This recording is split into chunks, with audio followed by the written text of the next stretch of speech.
नमस्कार सांग मैंने जय जगन्नाथ। आशा करुच्ची समस्ते बहुत भल थो। आज हूँ 18 जून 2026 गुरुवार। चलतु जाना आज राशिफल मान विषय। प्रथम जाना मेष राशि विषय। आज सुगृही मंगल जोगु दैहिक स्वास्थ्य भल रहिबो। बंधुों सहयोग अटकी रही कार्यगुड़िक त्वरान्वित करें। पारिवारिक स्तर में भाव प्रवणता परिहार न कले दुश्चिंता को आमंत्रण करने को पड़े। समस्या अपरिवर्तित रही व्यवसाय और कार्यक्षेत्र में गतानुगतिक रीति गड़ी चलो। एवं जाना वृष राशि विषय। रवि चंद्र संजोग जनित स्वास्थ्य परिवार और पदस्थ व्यक्ति संपर्क में समस्या देखादेव। अप्रिय सत्य कथन आकस्मिक कलहर कारण हो पारे। रोग पीड़ा शत्रुता और धार करज चिंता बढ़ाइब। कर्मक्षेत्र जानवाहन दुकान बाड़ी सभा समिति सांस्कृतिक कार्यक्रम उपकृत मिल। मिथुन राशि धनाधिपति कर्म भावस्थ जोगु अर्थ लाभ सुस्थ मानसिकता बंधु संपर्क को दृढ़ीभूत करिब। अन्यमनस्क किंबा असावधानतारू अप्रीतिकर परिस्थिति सृष्टि हेब। पारिवारिक क्षेत्र में विभिन्न समस्या मन को विचलित करें। अन्य मानक द्वारा प्रभावित न होई लक्ष्यहीन यात्रारू विरत रहिबा भल हेबो। एबे जानिबा कर्कट राशि विषय। व्यय भावस्थ बुध दीर्घ दिनर संपर्क को क्षुण्ण कर आशंका रही। शुक्र प्रभाव भोगविलास सांग को स्टेशनरी वस्त्र अलंकार क्रय सकाशे मन बढ़ाई पारती। दीर्घ समस्या गोटे स्थान रही और कार्य व्यस्त जो खाद्यपेय ठीक न रही पारे। पुरातन रोग पीड़ा वृद्धि पाइपे तेणु सतर्क रहिबा भल रहिबो। एबे जानिबा सिंह राशि विषय।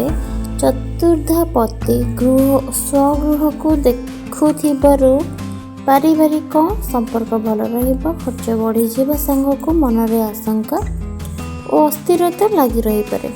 कर्मक्षेत्र में पारिपार्श्विक परिस्थिति भल रहिबारु खुशी होई पारंती। व्यवसाय और परिवहन क्षेत्र में भल लाभ एवं कार्य दक्षता हेतु सामाजिक स्तर में प्रशंसित हेबे। एबे जानिबा कन्या राशि विषय। चतुर्थाधिप स्वभाव अष्टम स्थ जोगु पारिवारिक जीवन और लोक संपर्क भल रहिबो नहीं। स्नायविक दुर्बल मांसपेशी यंत्रणा अनुभव करेंगे। अटकी रही काम को हठात आरंभ करने को मन बढ़ाई पारती। प्रशासन और प्रकाश रे शुभ फल सांग को साहित्य संगीत क्षेत्र में सुनाम अर्जन करेंगे। एबे जानिबा तुला राशि विषय।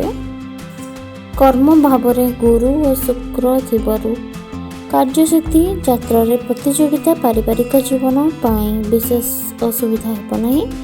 साहित्य चर्चा सांबादिकता आध्यात्मिक समय समिति रे प्रशंसित हेबे। बंधुों निकटर धार सूत्र रे अर्थ पाई काम हासिल करेंगे। गवेषणा कृषि वाणिज्य रे चेष्टा सफल हो पारे। एबे जानिबा वृष राशि विषय। अनुकूल परिस्थिति कारण प्रत्येक कार्य में सफलता पाइबा सह पारिवारिक जीवन सुख और संतोष कटिबो। कर्मक्षेत्र में तथा ऑफिस क्षेत्र में परिचालनागत समस्या वृद्धि हो पारे। तथापि वैषयिक सुख समृद्धि द्रव्य लाभ भ्रमण और कार्यसिद्धि जोगु सामयिक मन प्रफुल्ल रहिबो।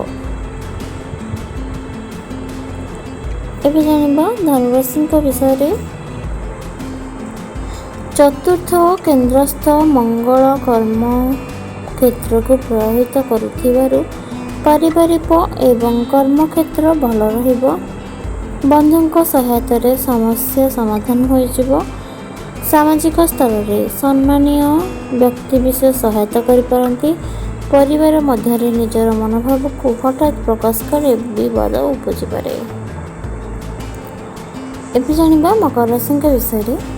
ପ୍ରତ୍ୟେକ କ୍ଷେତ୍ରରେ ସଫଳତା ପାଇଲେ ମଧ୍ୟ ସହଜ ଓ ସୁବିଧାଜନକ ସ୍ଥିତି ପାଇବେ ନାହିଁ।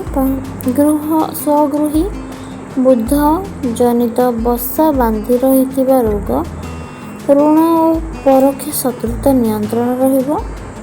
ବିଶିଷ୍ଟ ବ୍ୟକ୍ତିଙ୍କ ସହାୟତାରେ ଅସମ୍ପୂର୍ଣ୍ଣ କାର୍ଯ୍ୟକୁ ସମ୍ପୂର୍ଣ୍ଣ କରିପାରନ୍ତି।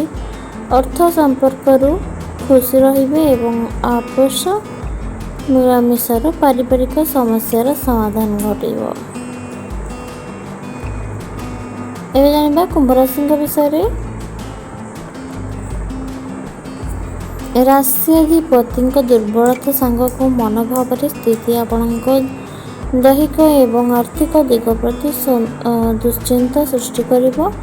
ବିବାଦମାନ ସ୍ଥିତିରୁ ମୁକ୍ତି ମିଳିବ, କିନ୍ତୁ ଶାନ୍ତି ଓ ସନ୍ତୋଷ ପାଇବେ ନାହିଁ। ନିର୍ମାଣାଧୀନ କାର୍ଯ୍ୟ କିମ୍ବା ନୂଆ ଯୋଜନାରେ ପରିକଳ୍ପନା ଉପରେ ଗୁରୁତ୍ୱ ଦେବା। ଘର କଥା ମନକୁ ବାରମ୍ବାର ଆଲୋଡ଼ିତ କରିବା। ଏବେ ଜାଣିବା ମୀନ ରାଶିଙ୍କ ବିଷୟରେ। ବିଭିନ୍ନ ସମସ୍ୟା ମଧ୍ୟରେ ଗତି କରୁଥିବାରୁ ଦୈହିକ ଏବଂ ମାନସିକ ସ୍ତରରେ ଶିଥିଳତା ଅନୁଭବ କରିବେ। ସମାଧାନର ରାସ୍ତା ପାଉନଥିବାରୁ ପରିସ୍ଥିତିର ସମ୍ମୁଖୀନ ହୋଇ ଅଶାନ୍ତ ରହିପାରନ୍ତି। କର୍ମକ୍ଷେତ୍ରରେ ଉପରିସ୍ଥଙ୍କ ତରଫରୁ ଫାଇଲ୍ ଚାପର ସମ୍ମୁଖୀନ ହେବେ। ସଭା ସମିତିରେ ସଫଳ ହେବେ ଏବଂ ଅର୍ଥ ସଙ୍କଟରୁ ରକ୍ଷା ପାଇବେ। ଏତିକି ଥିଲା 12ଟି ରାଶିମାନଙ୍କ ବିଷୟରେ। ଭିଡ଼ିଓଟି ଭଲ ଲାଗିଲେ ଲାଇକ୍ କରିବେ, ସେୟାର କରିବେ ଏବଂ ଚ୍ୟାନେଲକୁ ସବସ୍କ୍ରାଇବ୍ କରିବାକୁ ଜମା ଭୁଲିବେନି।